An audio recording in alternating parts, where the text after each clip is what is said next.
एक चोर पुलिस से बचने के लिए एक ड्रग का बॉक्स भिखारी महिला के पास फेंक कर भाग गया। महिला को समझ नहीं आया, लेकिन जब उसने सूंघ कर देखा तो समझ गई। उसने पुलिस को नहीं बताया, बल्कि गुंडों के घर चली गई। उसने वह ड्रग्स बॉक्स गैंग के लीडर को लौटा दिया। गैंग का लीडर यह देखकर हैरान रह गया कि 70 साल की भिखारी महिला में कितनी हिम्मत है। बूढ़ी औरत ने कहा कि मुझे भी तुम्हारी गैंग में शामिल होना है और ड्रग बेचने में मदद करूंगी। उसने कहा कि तुम्हारे लोग अब पुलिस की हिरासत में हैं और मुझ भिखारी पर कोई शक भी नहीं करेगा। यह सुनकर लीडर ने उसे 1 किलो ड्रग्स दे दिया, ये देखने के लिए कि वह बेच भी सकती है कि नहीं। बूढ़ी औरत ने खुद को बदला और लोगों से पूछना शुरू किया कि क्या वे ड्रग्स खरीदना चाहते हैं। शुरू में लोग उसे पुलिस का आदमी समझकर डर गए और किसी ने कुछ नहीं खरीदा, लेकिन उसने हार नहीं मानी और धीरे धीरे उसका पहला ग्राहक मिल गया। इसके बाद लोगों को समझ आया कि वह पुलिस से नहीं जुड़ी है और उन्होंने उससे खरीदना शुरू कर दिया। कई ग्राहक बार बार आने लगे और कुछ ही दिनों में उसकी सारी ड्रग्स बिक गई। जब वह पैसे लेकर वापस गई तो सभी लोग चौंक गए। लीडर ने उसे उसके हिस्से का पैसा दे दिया। अब की बार नेता ने उसे और ज्यादा ड्रग्स दी। कुछ ही दिनों में बूढ़ी औरत उस इलाके की सबसे बड़ी सप्लायर बन गई। अब दूसरे गैंग के लोग अपनी ड्रग्स नहीं बेच पा रहे थे। एक दिन कुछ ड्रग डीलरों ने उसे रोका, उसके पास से ड्रग्स और पैसे छीन लिए और उसे धमकाया कि वह अब वहां न बेचे। लेकिन बूढ़ी औरत ने हार नहीं मानी। उसने ड्रग्स को अंडों के साथ मिलाकर छोटे छोटे केक बनाए, फिर अपने कुछ दोस्तों को घर बुलाकर उन्हें चखाया। सभी को केक बहुत स्वादिष्ट लगे। अब उसने इन ड्रग्स वाले केकों को बेचना शुरू किया। एक ही सुबह में उसके सारे केक बिक गए। वह फिर से पैसे लेकर नेता के पास पहुंची। इस हफ्ते में वह 3 बार आ चुकी थी और उसकी बिक्री गैंग के बाकी सदस्यों की साल भर की कमाई से भी ज्यादा थी। अब बूढ़ी औरत ने अपना कमीशन बढ़ाकर 30% मांगा। नेता को यह पसंद नहीं आया, लेकिन बूढ़ी औरत ने कहा कि अगर वह नहीं मानेगा तो वह किसी और से माल ले लेगी। मजबूरी में लीडर को मानना ही पड़ा। केकों में ड्रग्स होने की वजह से लोग उसके आदी हो गए। अब ज्यादा से ज्यादा लोग केक खरीदने आने लगे। कुछ ही दिनों में फिर से उसका सारा माल बिक गया। अब लीडर ने उसे और भी ज्यादा ड्रग्स दी, लेकिन बूढ़ी औरत जानती थी कि वह अकेले सब कुछ नहीं कर सकती। उसने उन गैंग के लोगों को बुलाया जिन्होंने पहले उसे लूटा था। शुरू में वे उसका मजाक उड़ाने लगे, लेकिन जब उन्होंने उसके बनाए केक खाए तो समझ गए कि इनमें आटा और ड्रग्स दोनों मिले हैं। बूढ़ी औरत ने उन्हें केक बांटने में मदद करने के लिए कहा और 15% कमीशन देने का वादा किया, जिससे वे मान गए। अब लोग लगातार उसके घर केक खरीदने आने लगे। बूढ़ी औरत ने अपने दोस्तों को भी केक बनाने के काम में लगा लिया। इस तरह वह अपने केकों के जरिए बहुत पैसे वाली हो गई। भिखारी से करोड़पति बन गई।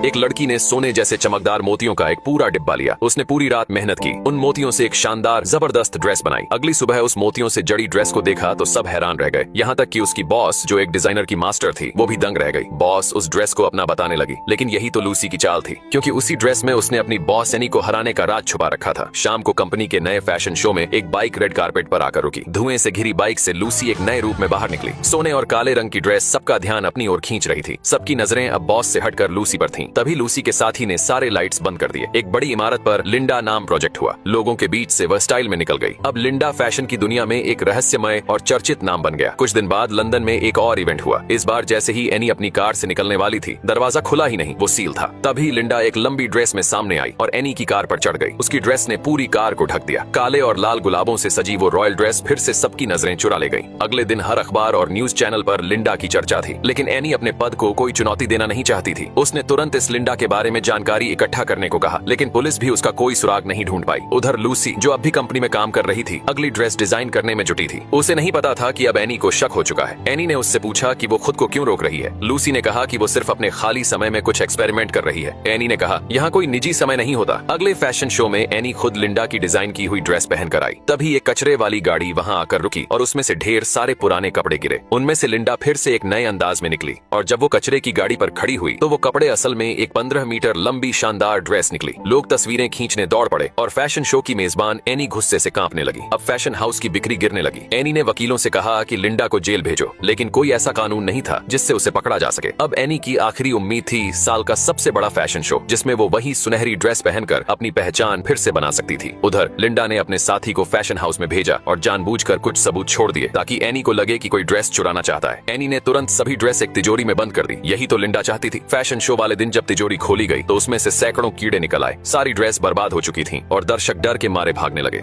असल में वो सुनहरे मोती कीड़ों के अंडे थे।